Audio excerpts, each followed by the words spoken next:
دنیا میں انسانوں کی دو قسمیں اللہ نے بیان کی ہیں، ایک اللہ کو ماننے والے اور ایک اللہ کا انکار کرنے والے۔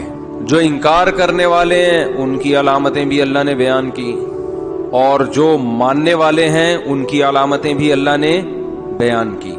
جو نہیں ماننے والے جذباتی ہوتے ہیں، بے صبرے ہوتے ہیں، بد خلق ہوتے ہیں، بد اخلاق، برداشت نہیں ہوتی ان میں، لالچی ہوتے ہیں۔ جو ماننے والے ہیں سخی ہوتے ہیں، جلباز بولو بھائی نہیں ہوتے، صبر کرنے والے ہوتے ہیں، شکر کرنے والے ہوتے ہیں، صلہ رحمی کرنے والے ہوتے ہیں۔ تو یہ علامتیں اللہ نے اس لیے بیان کی